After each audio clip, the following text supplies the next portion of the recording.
Assalamualaikum mga beshi. So may bago po tayong cravings ngayon. Ang cravings natin ay gumawa ng oatmeal. Overnight oatmeal. So bago tayo makagawa ng oatmeal, syempre kailangan meron tayong oatmeal jar. So 4 po yan. Binili ko sa may kasama ng spoon. Yan. May kasama na yan siyang spoon. Yan, 4. Tapos binili ko sa Noon. Glass yan siya. Quality siya mga beshi. Oh, ang ganda. With a spoon na to, 4. So I think this is 350 ml. So 4 na yan. So meron pa ako mga extra. Meron pa po tayong extra na para sa bahay. 4 lang kasi yun. So ito parang mas maganda din. Nabili ko naman to sa Bindahod. So yan. Then para makagawa tayo, anong mga ingredients? Ang number 1 po na ingredients is oatmeal. Ito, whole oats, the rolled oats po. So, ito po yung sample ng rolled oats. So, maraming iba-ibang brand. Quaker, Hana, ito, binili ko rin sa Bindahod. 16 SR to siya, 900, 1 kilogram na ata to yung mga besh. Ano ba, ilang kilogram? Okay, 900 grams. So, 100 grams na lang magiging 1 kilogram. So, hindi mawawala ang ating milk. So, pinili ko ang low fat.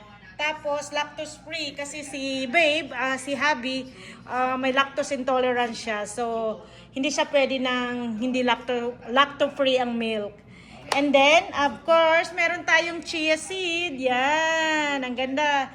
Yan, ihalo natin. Mamaya ipapakita ko sa inyo paano magawa ng oatmeal. At saka previously, I've done already. Then, gustong-gusto ko po itong Hana Oats Granola. Pwede natin ito i-toppings. So, dalawang flavor pang binili natin. Meron tayo nito. Yan. Puro lahat yan binili ko sa Bindahod. Naka-sale to eh. Nasa 15 SR to bawat isa. Usually, mahal yan. Nasa 30 ata. Wow! So, syempre, para magagawa tayo, kailangan natin ng Greek yogurt. So, as usual, low fat po tayo mga besh. Low fat. So, yan. Then, ito po yung napili natin na fruits. Saging, medyo hilaw pa, pero bukas okay na yan. Then, mango. Gusto kong gumawa ng overnight meals with mango. Meron din tayong apple sa ref. And, by the way, meron pa po tayong ingredients. Kukunin ko lang po almond at saka walnut. So, tignan nyo muna yung mga items while kinukuha ko.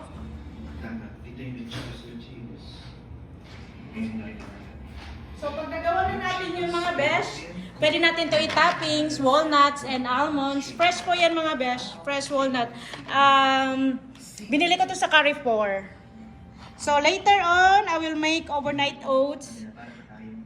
And I will let you see paano siya ginagawa, okay? Salamat! See you again! Bye! Sa ulitin!